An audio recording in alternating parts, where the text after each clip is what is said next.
Bonjour à tous.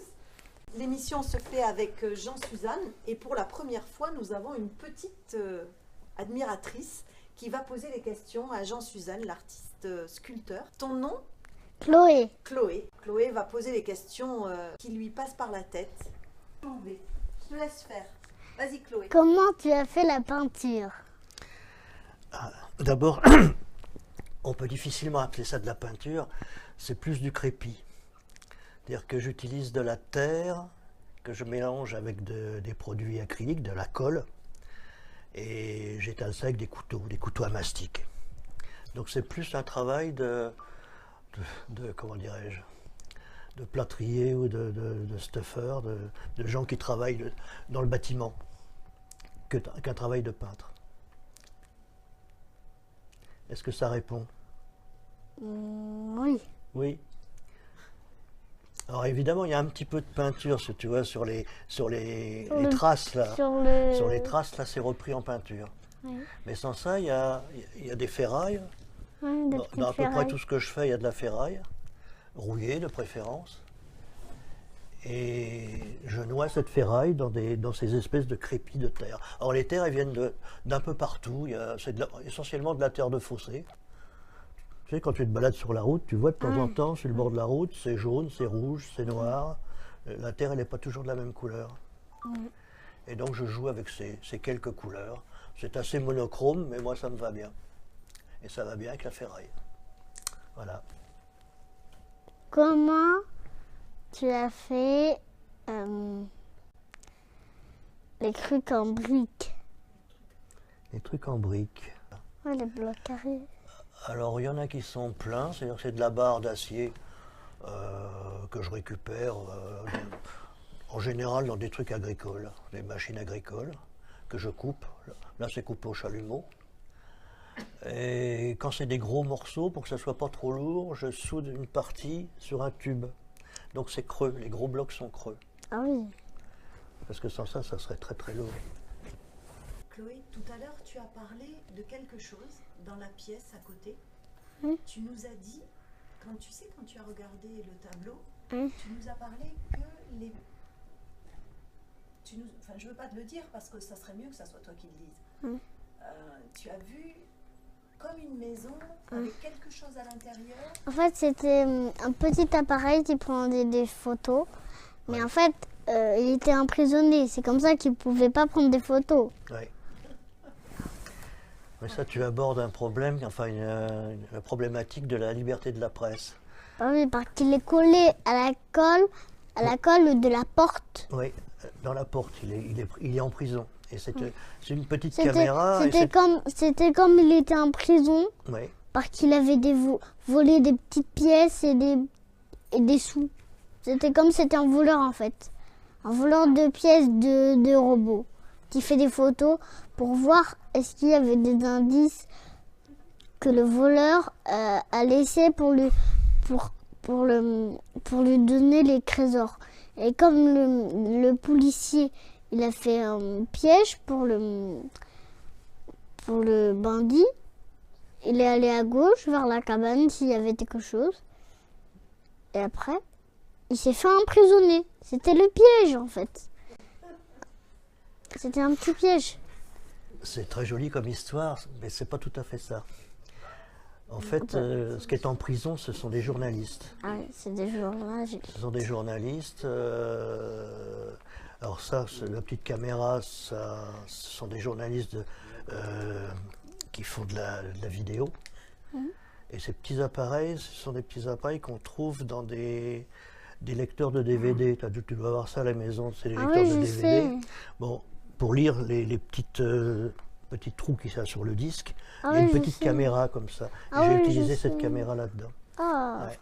Mais ce sont des journalistes qui, pour des raisons, parce qu'ils ont écrit des choses qui ne plaisent pas à tout le monde, se retrouvent en prison. Et c'est pas très drôle. Ça, tu verras ça, parce que c'est un truc un peu politique. C'est pas partisan, mais c'est politique quand même. C'est-à-dire que quand les gouvernements sont à droite, on enferme les journalistes de gauche, et quand les gouvernements sont à gauche, on enferme les journalistes de droite. C'est un peu triste. T'as entendu parler de la liberté de la presse? Le droit de s'exprimer, le droit de... À l'école, c'est bien ça. Qu'est-ce qu'ils ont dit à l'école? Ils ont dit à l'école que les disques, ils avaient un gros trou, mais ça permet de faire le truc, mais la maîtresse s'en souvient plus. Et elle a posé le disque dans l'appareil, si ça pouvait faire des histoires et tout. Et la maîtresse a mis une caméra pour filmer le film, et ça parlait des gens qui faisaient des papiers.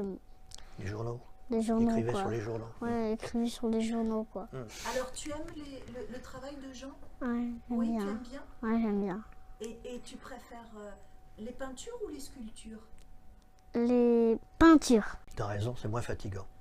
En plus, je fais des peintures à la maison. Ah, Avec des grandes feuilles, en fait. Si, Chloé, dis donc. c'est bien. Autre question, tu nous dis, hein? Bonjour tout le monde. Hein. Bonjour. Oui, moi, ça m'est très facile de venir voir ça parce que, en règle générale, quand je vois de la peinture ou de la sculpture, je suis toujours attiré et je vais toujours rechercher l'émotion qu'il y a là-dedans et le message. Et avec vous, on est vernis parce qu'il y a de la peinture et de la sculpture en même temps. Bon, trêve de plaisanterie. Peinture sculpturale quand même. Ouais.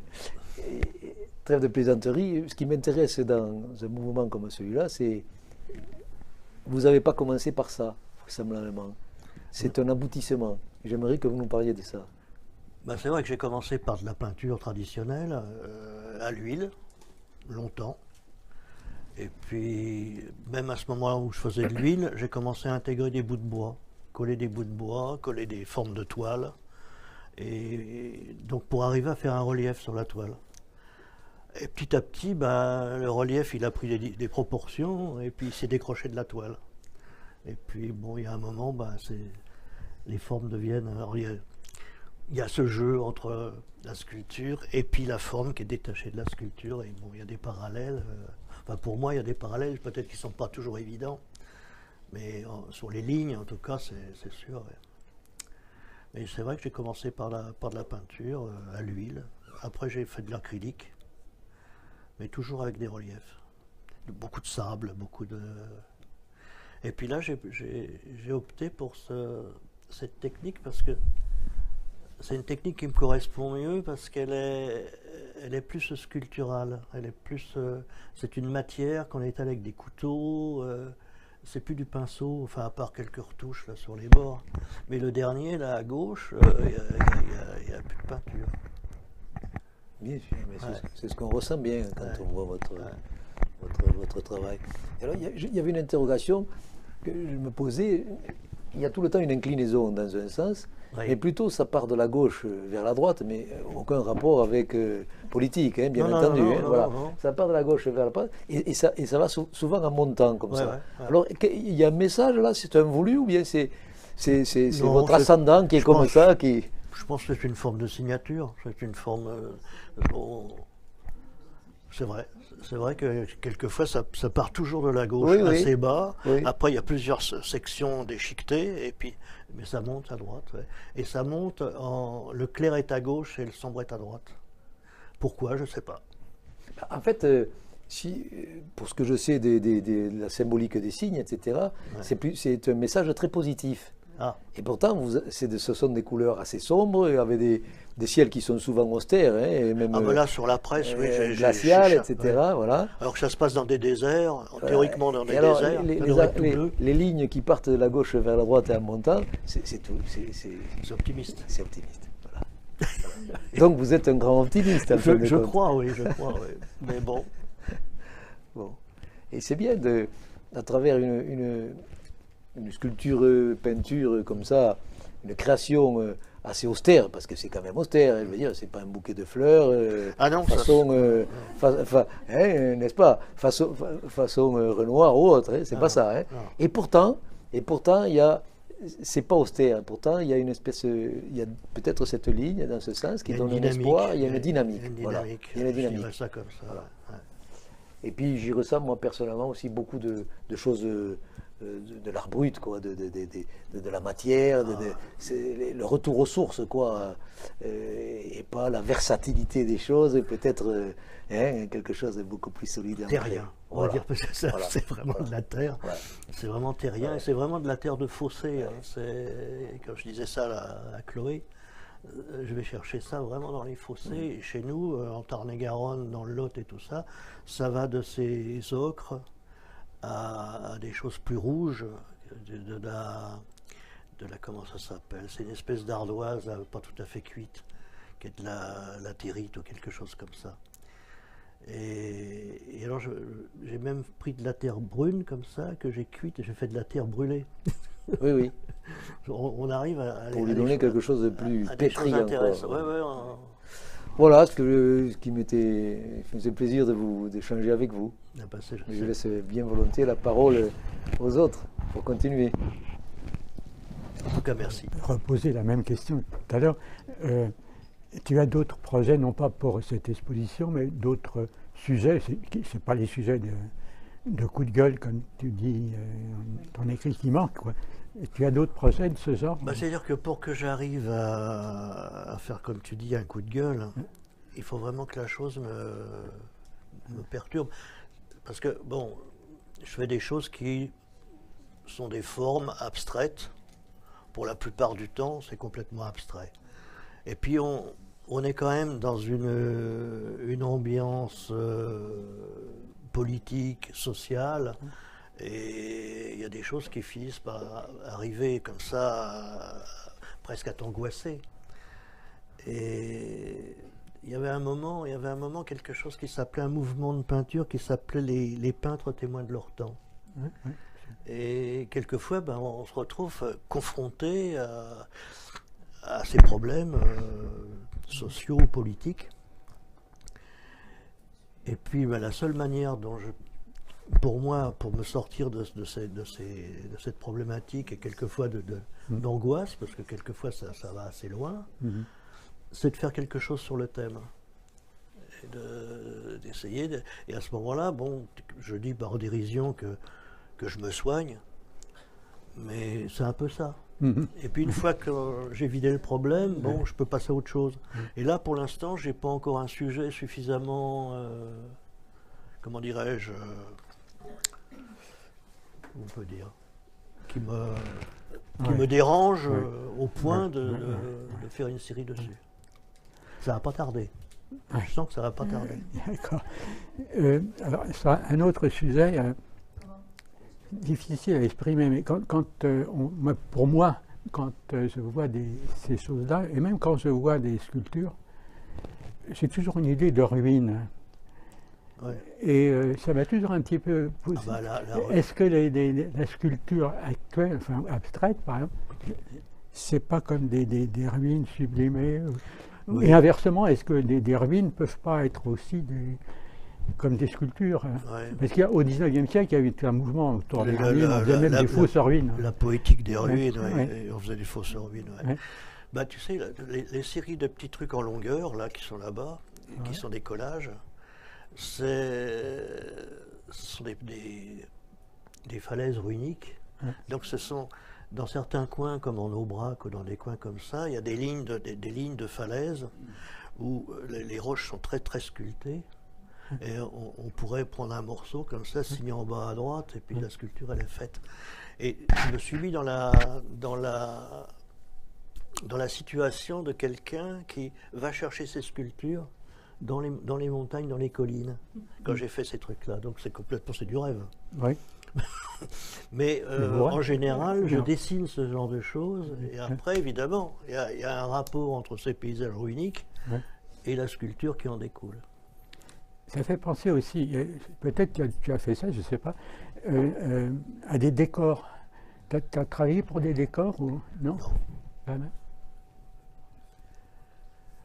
Non, je ne sais même pas si on m'a demandé un jour de faire quelque chose dans ce sens. Non, je crois pas. Non. Là, en l'occurrence, ce serait des décors tragiques. Enfin. Ouais. J'ai fait, c'est pas vraiment un décor, c'était sur une thèse d'architecture pour le port de Dunkerque, je crois. Ouais. Et là, les deux architectes qui faisaient cette thèse, ils étaient en poule, et ils m'avaient demandé d'implanter des sculptures dans leur... donc un décor dans une ville. Ils s'étaient occupés d'une friche industrielle énorme qui était à Dunkerque, et ils avaient tout reconstruit, et ils voulaient des sculptures en décor, mais c'est pas des décors de théâtre. Oui, d'accord, mais oui, c'est ça. C'est un peu gênant de temps en temps dans les sculptures d'avoir des socles, quoi. Oui. Le problème du socle, c'est... Ah, les potes, ouais. Oui. Justement, c'est plus quand on fait, comme tu parlais... Ouais, moi, j'aime pas les socles. J'aime pas les socles. Bon, dès qu'ils ont une certaine taille, je les pose par terre. Ouais. Mais pour les présenter, bon, on n'a rien trouvé mieux que ces potelets là. Bonjour. Et pour faire la présentation, je suis le papa de Chloé. Oui, ça j'avais compris. Qui avait tout à l'heure parlé de tout cela. Alors, évidemment, toute cette minéralité, cette rudesse là qui frappe quand on regarde toutes ces œuvres. Je sais que vous avez été inspiré par le problème de la liberté de la presse, de la liberté d'expression en général. Vous savez qu'on a appris qu'il y a un journaliste, si je me souviens bien, c'est Jamal Khashoggi, qui a été donc exécuté, puisque c'est ce qui s'est passé, on l'a assassiné. Donc là, c'est le summum de cette prison dans laquelle on met les juste un peu avant, il y a eu Daphné, il y a aussi à Malte, c'est exact. Il y a eu Anna Politkovskaya en Russie. Enfin, c'est ça. Et donc, je voulais faire un rapport par rapport à tout ça. Il est sûr que les artistes, la plupart du temps, je me trompe peut-être, on a toujours l'impression que vous vivez dans un monde particulier, qui est l'esthétique, qui est l'art, etc. Ce qui est très intéressant, c'est que vos œuvres, justement, sont ouvertes sur la société. Elles se préoccupent de cela et elles essaient, en tout cas, de transmettre un sens. Qu'est-ce qui vous a amené, justement, à allier art, esthétique et aussi préoccupation sociale? Alors, ça remonte un peu loin, mais bon, disons que j'ai un rapport par rapport à l'humour et par rapport à la caricature qui reviennent très loin. C'est-à-dire que ma formation, c'est Pierre Dax, Francis Blanche, c'est Wolinski, c'est Cabus, etc. C'est tout un tas de gens qui m'ont permis de dédramatiser la politique et la vie sociale par une certaine forme d'approche différente un peu. Bon, alors là il y a eu donc Anna Politkovskaya que je connaissais pas, qui a été exécutée dans son escalier, mais il y a eu Charlie Hebdo, qui là, il y a 5 ou 6 personnes, ou peut-être plus, qui sont mortes, qui font partie de ces gens qui m'ont formé. Donc là, ça a commencé vraiment à me révulser. Et puis tant d'autres. Alors j'ai commencé à me renseigner un petit peu, à voir un petit peu qu'est-ce que c'est que ces histoires de presse, on n'a plus le droit de dire ce qu'on veut. J'ai été un petit peu me balader sur Internet, et là je me suis rendu compte qu'il y avait 350 journalistes en tôle, d'une manière générale, grosso modo. Les 2 tiers répartis entre la Chine et la Turquie, d'ailleurs.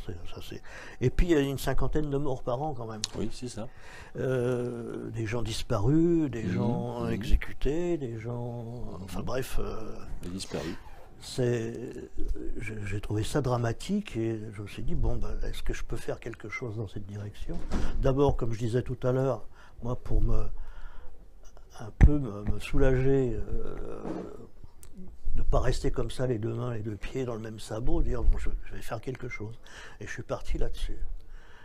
Alors, bon, j'ai mis ça dans un désert. J'avais vu un film il y a quelques temps de là, qui s'appelle La nostalgie de la luz, Nostalgia de la luz, Nostalgie de la lumière. Un film chilien, je pense. et qui faisait un parallèle entre, dans le désert d'Atacama, c'était le désert le plus sec du monde, il y avait les télescopes européens qui sont perchés tout en haut des collines. Il y a les Amérindiens qui ont laissé des traces de leur civilisation. Et puis il y avait une mine de cuivre désaffectée qui a servi de camp d'enterrement pendant l'affaire Pinochet. Donc je suis parti de là en me disant ben, je vais présenter ça dans le désert. Donc c'est pour ça que c'est... Et dans ce désert, ben, j'ai cette mis minéralité que vous avez donc retransmise finalement, c'est ça? Oui. C'est cette minéralité du désert que vous avez voulu parce que finalement, retransmettre dans votre... Le désert, déjà, en soi, c'est une prison. Bien sûr, naturellement. Donc je me suis dit, pourquoi pas le désert? Et le désert, ça correspondait bien à mes histoires de terre. Donc ça... Et puis après, j'ai collé là-dedans... Alors, toutes sortes de choses. Ça va du blocos à la casemate, en passant par toute une tapée de références de prisons possibles. Et dans ces prisons, j'ai intégré tout un tas de symboles qui ont un trait à la presse, c'est-à-dire les caractères de machine à écrire pour la presse écrite, les petites caméras de DVD pour la presse visuelle, des téléphones, antennes, des claviers de téléphone. Des claviers de téléphone, etc. J'ai essayé de faire une espèce de panel un peu complet de la presse. Voilà. Très bien, mais ça explique un petit peu ce cheminement entre, justement, je faisais pas tout à fait le rapport entre cette préoccupation, disons, sociale de la liberté d'expression et puis cette retranscription minérale particulière, parce qu'il aurait pu y avoir une autre façon de... Ce qui était intéressant, c'est de connaître justement l'origine, finalement, la genèse de votre... Mais si j'avais été très très fort, comme Fautrier, par exemple, qui faisait des otages avec une tâche, moi je suis pas assez fort pour faire ça. Il faut qu'il y ait un côté un peu figuratif ou symbolique. En tout cas, ce que je peux vous dire, c'est que ça donne vraiment vous arrivez à transmettre cette force, cette sensation en question. Ouais. Ça, c'est très clair. Cette pauvreté de couleur, si j'ose dire, justement, permet de transmettre ce sentiment finalement carcéral. Voilà. Parce que les couleurs, c'est vrai que, enfin, tout est envisageable évidemment, mais en tout cas, c'est tout à fait. Enfin, c'est ce qui m'a marqué. Je voulais connaître un petit peu justement la genèse le pourquoi de cette minéralité. Maintenant, je le sais en tout cas. Merci. Je vous en prie. Si vous avez envie de poser une question à l'artiste, c'est avec grand plaisir. Ça fonctionne comme ça en fait, très simplement. On vient poser une question à l'artiste, vous échangez de façon... Oui, nous arrivons un petit peu tardivement. Désolé. Non, c'est pas pour poser une question ouverte.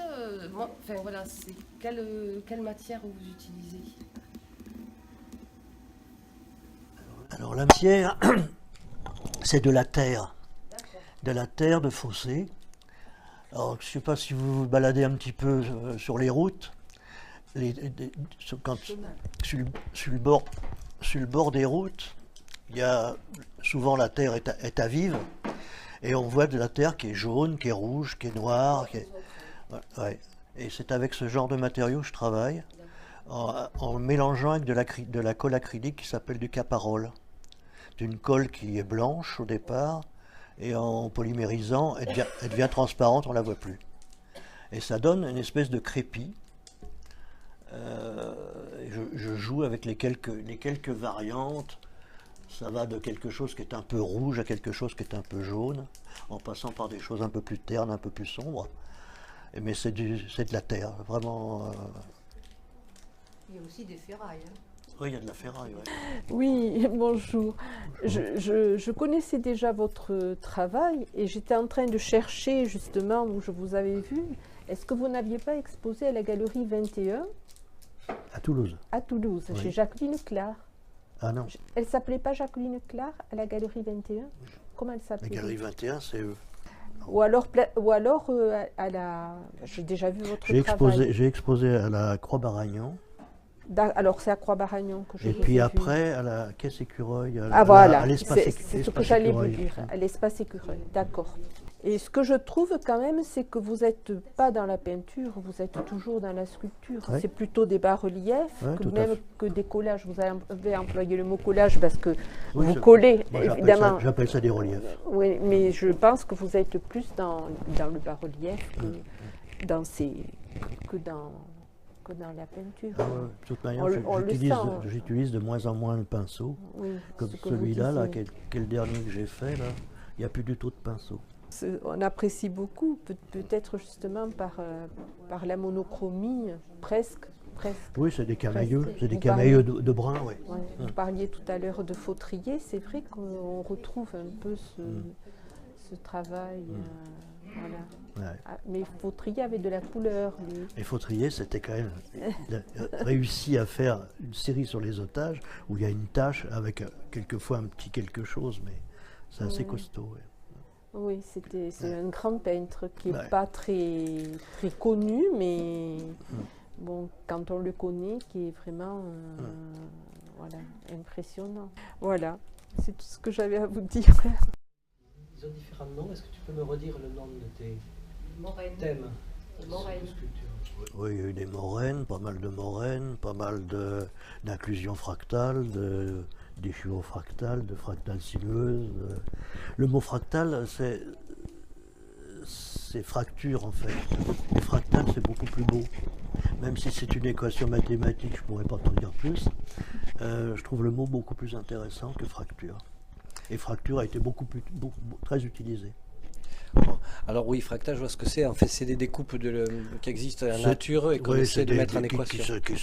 C'est un mathématicien qui a mis ça au point à la côte de Bretagne. Il est parti de la côte de Bretagne. Oui, là, il a fait le tour. Ouais. C'est bien un périmètre infini pour une surface finie, si je me souviens bien de la définition de cette histoire-là. Ouais. Ce que je veux savoir, par contre, c'est quand est-ce que tu as décidé de donner une origine à tes sculptures? Parce que je sais que tu les construis. Et en fait, un sculpteur, parfois, il va partir d'un bloc, il va le creuser, il va le prendre d'une montagne, il va l'extraire de la montagne. Et là, on a une série de tableaux qui racontent la naissance de tes sculptures. Ça, c'est venu après les sculptures. Ou c'était à l'origine? Bah, moi, ce qui m'intéresse dans la sculpture, c'est un peu géologique. C'est-à-dire que ce qui m'intéresse dans l'étude de la Terre, c'est ce qui fait le charme d'un paysage. C'est les falaises au bord de la mer, c'est les canyons, c'est les montagnes, c'est tout un tas de trucs comme ça, qui sont un peu les accidents de la Terre. C'est-à-dire que la Terre, elle a eu des secousses, il y a des choses comme... Et ça, je dessine beaucoup, c'est ce genre de choses. Avant même les sculptures, donc? Avant la sculpture, oui. Et donc, tout ce que je fais, c'est minéral. C'est des morceaux de paysage, en fait, que je...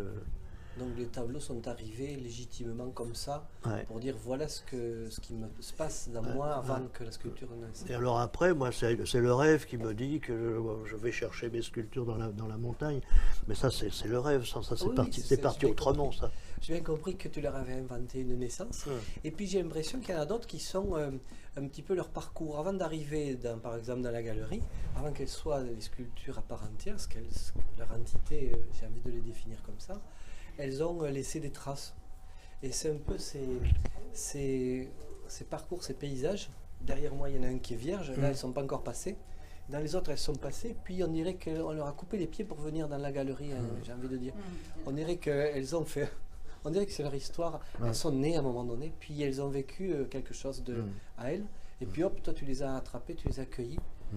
Et exposé. Oui, on peut voir ça comme ça. Ça, c'est des histoires de transfert, c'est-à-dire que en fait, c'est un instantané de mouvement. Oui. C'est un arrêt sur image, c'est-à-dire que les blocs qui sont arrivés. Il y a quand même des choses qui sont très architecturées. Il y a des portes. Il y a tout un truc que j'ai fait par rapport aux prémices de l'architecture. C'est-à-dire que pour moi, le menhir, c'est le début d'une colonne. Le dolmen, c'est le début d'un portique, d'un linteau.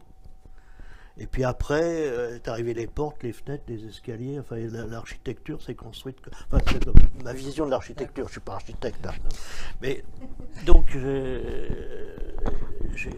fait des portes, j'ai fait des. Qu'est-ce que j'ai fait d'autre? Enfin, des choses. Oui, des casas, oui. Des casas. Et en fait, elle, c'est peut-être l'aboutissement de tout. Bah, ça, c'est pareil, c'est un peu figuratif. C'est symbolique, c'est une maison qui n'existe pas, mais Et on peut jouer avec, on peut... J'aime bien la modularité de manière générale. En fait, tu permets à tout un chacun de jouer avec les formes. Et de se créer sa propre sculpture, en fin de compte, de se l'approprier. Ça, pour moi, ça veut rien dire, mais ça, c'est... Ça reste... Et ce principe de la composition... On pourra en avoir plusieurs pour faire un village. Et ce principe de la composition que tu permets dans tes sculptures est une des caractéristiques principales de ce travail. Oui. C'est que la personne qui veut rentrer va pouvoir participer à... Oui, exactement. Et alors, avant, j'avais des axes. Beaucoup de pièces qui étaient axées. Comme c'est qu'il y a un jardin. Voilà. Et en fait, c'est très limité l'axe. Et donc je me suis orienté vers quelque chose qui est sur comment dirais-je, le déplacement d'un bloc par rapport à un autre, de manière à avoir des cheminements de lumière, des choses comme ça. Et en fait, les jeunes, ils diraient que c'est interactif. Oui. C'est une sculpture interactive. Tu es moderne, en fait, très moderne. Ah oui, oui. C'est ça. Ouais. Oh, le sculpteur interactif. Oh, voilà, allez, sculpture interactive. Tu vas avoir droit à une étiquette. Ouais. Voilà. Merci en tout cas de ce travail, Jean, de cette participation.